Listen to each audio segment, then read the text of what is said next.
Jadi cukup orang itu dosa kalau menyepelekan orang Islam, termasuk darani sampean goblok itu dosa. Caranya enggak darani goblok ya tadi di logika tadi. Alim itu angel.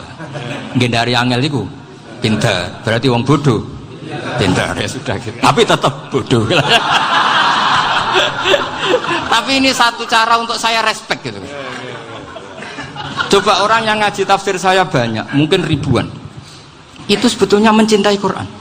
Karena Quran adalah kitab suci yang panduannya umat Islam. Sangat mencintai Quran. Terus kemudian mereka nggak paham. Terus mencari orang yang memahamkan. Burono lah cara Jawane ini. Terus keren saya itu di mana coba?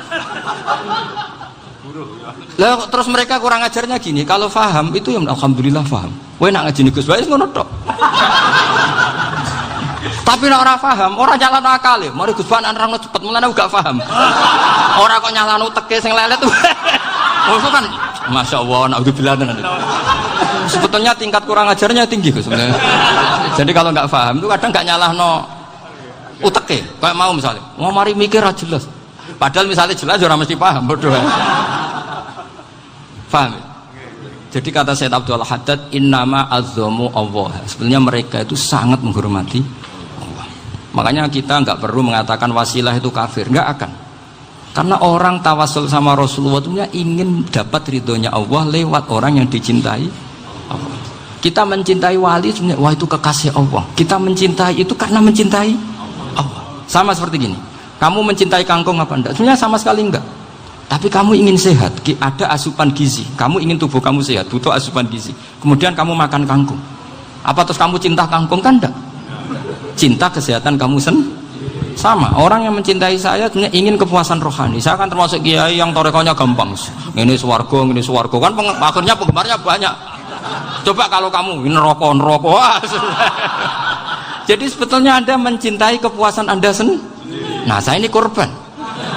Makanya untuk masuk surga cepat saya, korban itu cepat. Da'watul mazlum la turaddu kan gitu. Laisa bainahu wa bainallah hijab. Jadi saya kalau dongo langsung seret langit. Karena mazlum. Saya sinau tafsir itu, Mbak, sampean bayangkan ada tafsir itu sudah 27 jilid. Sengarang Fakhrul Razi itu bulatnya bukan main. Karena dia ahli filsafat. Bulatnya Masya Allah.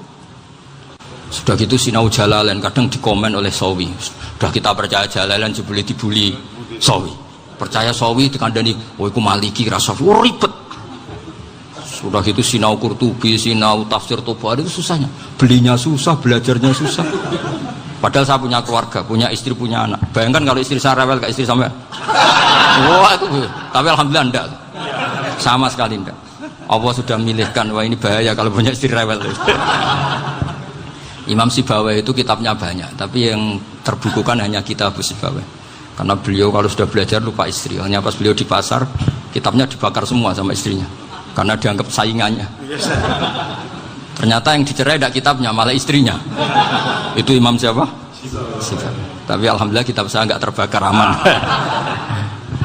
Saya teruskan ya. Jadi untuk menjaga riya dilatih innama azzamu Allah. Sebenarnya mereka itu menghormati Allah. Sehingga wasail-wasail itu sebenarnya nggak pernah jadi subjek pelaku utama, enggak. Tetap Allah.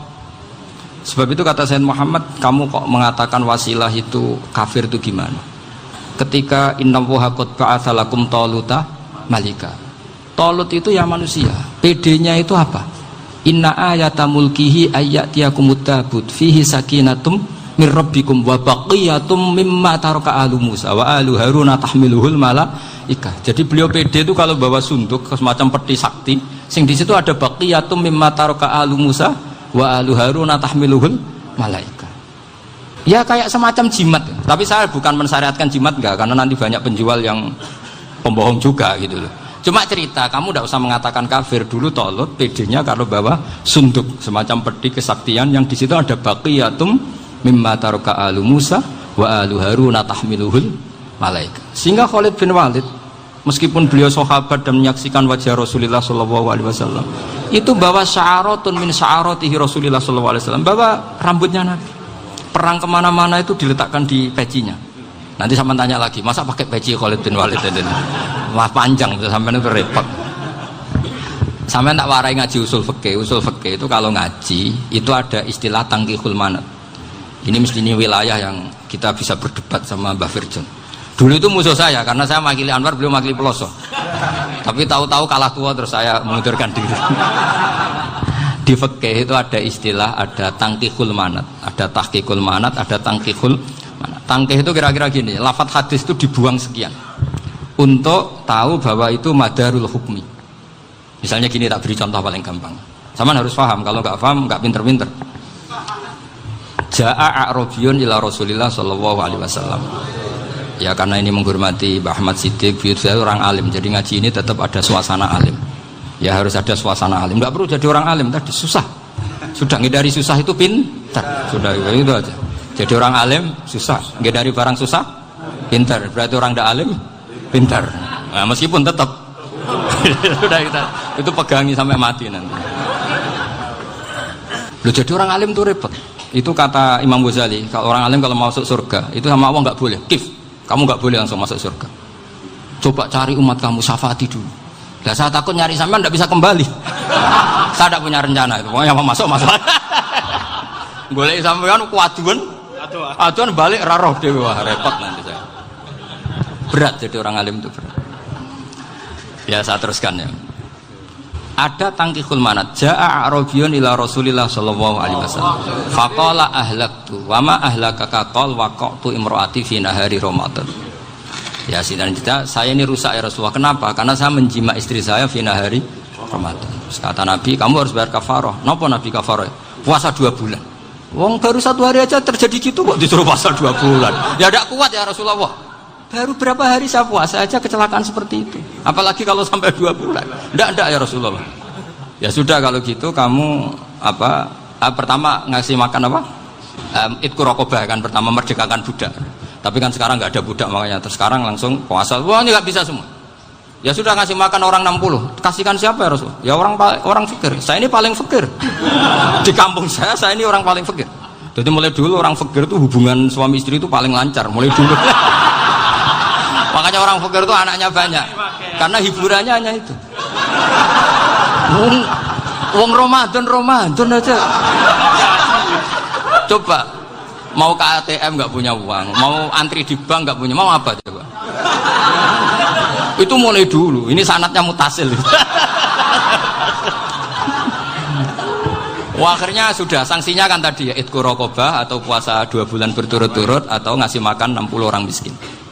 Lalu kata ahli usul fikih, kata a'rabi dibuang, nggak menjadi catatan hukum.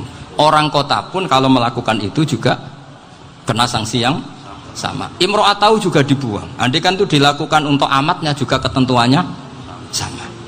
Nah sekarang perdebatan antara Imam Syafi'i dan Imam Malik begini.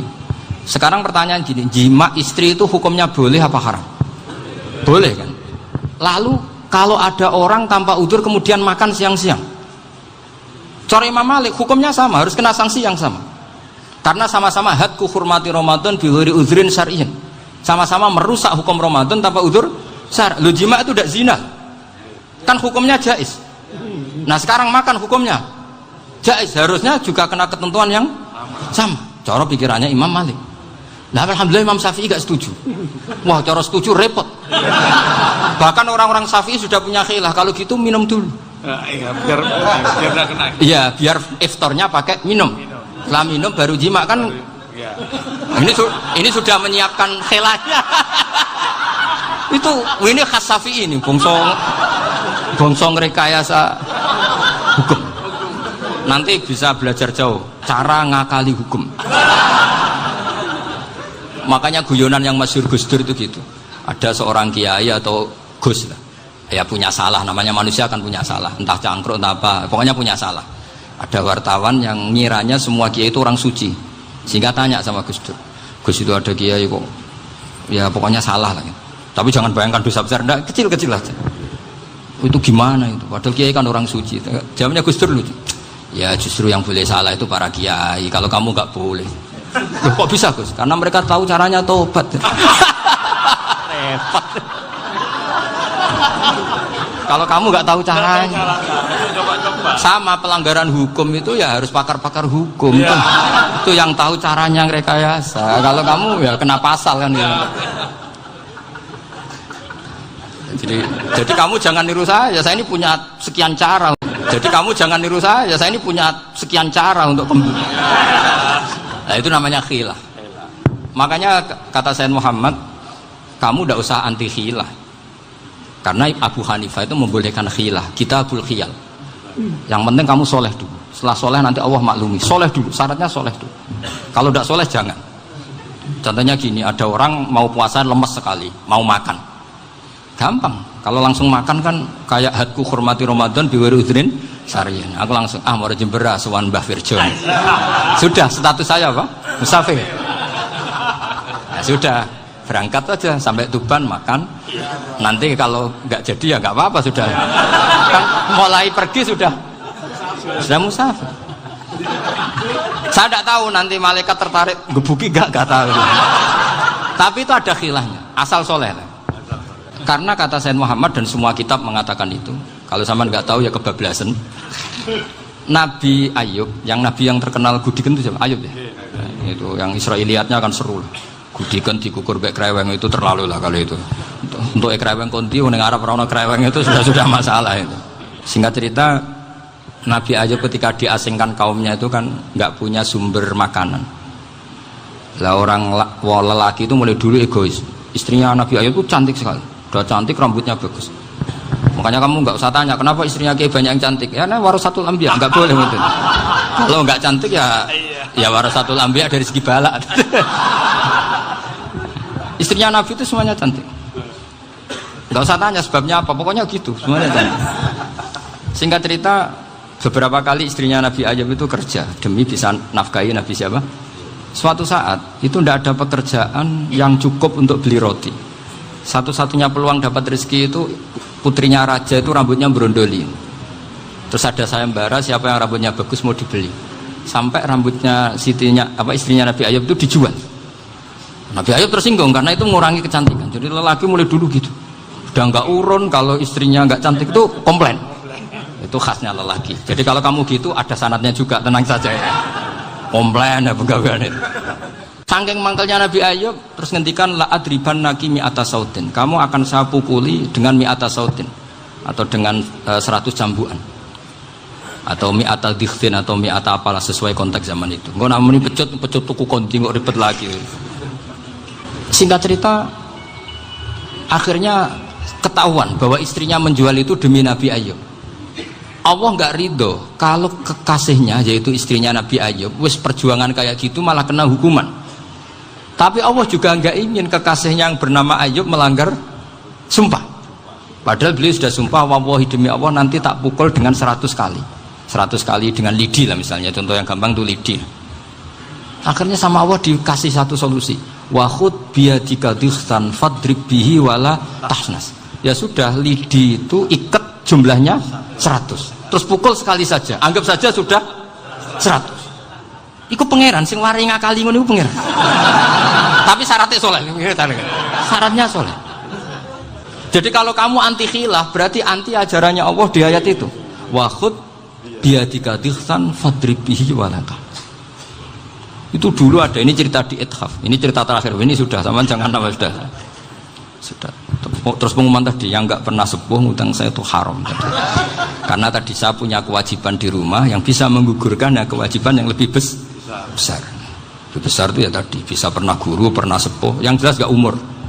Umur sampean menangkap itu, tua-tua serepot itu. Ada raja itu ganteng kaya, senengannya nikah perawan cantik. Itu semua kampung mesti kenal. Mungkin digilir atau gimana pokoknya. Suatu saat ada pemuda suka sama perempuan yang di kampungnya, cantik sekali. Kemudian pemuda ini ternyata pekerja di kerajaan itu.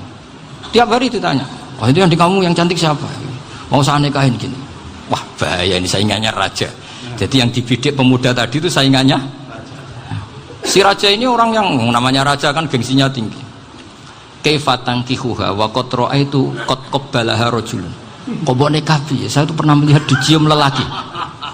Wah, gak mau. Gak gelem, kadang ditambung lan waqat qabbalaha rajulun. Saya pernah melihat sendiri qabbalaha rajulun, dicium oleh lelaki. Wah, sudah gak minat raja langsung, gak keren.